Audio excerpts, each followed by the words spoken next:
আসসালামু আলাইকুম।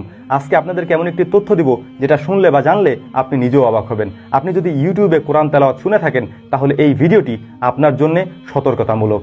আপনি যদি ইউটিউবে কোরআন তেলাওয়াত শুনে থাকেন তাহলে আপনিও কালা জাদুর শিকার হতে পারেন, ব্ল্যাক ম্যাজিকের শিকার হতে পারেন। তাহলে এখন আপনি আমাকে বলতে পারেন যে ভাই এটার সত্যতা কতটুকু। এটাই মূলত আজকে আমি আপনাদেরকে বলার চেষ্টা করব।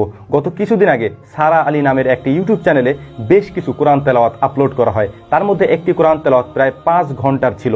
ওই কোরআন তেলাওয়াতটি নিচে লেখা ছিল যে এই কোরআন তেলাওয়াত শুনলে আপনার নিশ্চিত ঘুম আসবে, এবং আমরা অনেকেই এই কাজটি করে থাকি। কোরআন তেলাওয়াত চালিয়ে দিয়ে ঘুমিয়ে যাই, বা আমাদের যখন ঘুম না আসে তখন আমরা এই কাজটি করি বা বাসায় চালিয়ে রাখি।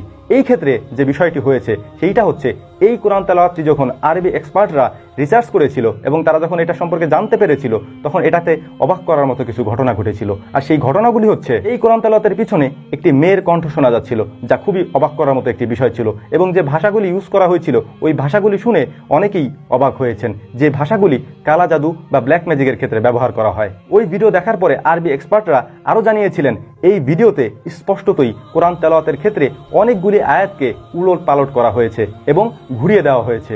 আর এক্ষেত্রে স্পষ্টতই এই ভিডিও যারা দেখবে তারা কালা জাদু বা ব্ল্যাক ম্যাজিকের শিকার হবেন। এখন অনেকেই প্রশ্ন করতে পারেন যে এরকমটা তো হতেই থাকবে, কারণ তারা তো থামবে না, এবং অনেক মুসলমানেরা আছেন যারা এটা শুনতে থাকবে, তারা এটা বুঝবে না। তাহলে তাদের করণীয় কি? আপনাদের উদ্দেশ্যে আমার একটা পরামর্শ থাকবে, আর সেইটা হচ্ছে, আপনি যদি পবিত্র কোরআন ইউটিউবে শুনে থাকেন তাহলে অবশ্যই এমন কোনো নির্দিষ্ট চ্যানেল থেকে শুনবেন যেখানে আপনি এটা নিশ্চিত হতে পারবেন যে তারা এরকমটা করবে না, বা মুসলমানদের কোনো চ্যানেল থেকে শুনতে পারেন, কারণ অনেক ফেক চ্যানেলই এখন তৈরি হবে এরকম কালা জাদু করার জন্য, ব্ল্যাক ম্যাজিক করার জন্য। আর এইটা এখন খুবই স্বাভাবিক একটা ব্যাপার হয়ে দাঁড়িয়েছে। আর এ কারণেই আপনি অসুস্থ হতে পারেন। আপনার উপর কি কি আসর পড়তে পারে এই সম্পর্কে আপনি নিজেও হয়তো কোনো ধারণা রাখছেন না। আপনি অসুস্থ হতে পারেন কোনো কারণ জানা ছাড়া। আপনি সুস্থতা অর্জন করতে পারছেন না, ডাক্তার দেখাচ্ছেন কিন্তু সুস্থ হচ্ছেন না, এইটার কারণেও হতে পারে। অতএব যারা ইউটিউবে কোরআন তেলাওয়াত শুনেন অবশ্যই যাচাই বাছাই করে এমন কোনো চ্যানেল থেকে শুনবেন যেখান থেকে আপনি স্পষ্ট হতে পারবেন যে এখানে তারা ভুল বলছে না। আর সব থেকে বড় পরামর্শ আপনাদের জন্য হচ্ছে, আপনি নিজে কোরআন পড়তে শিখুন,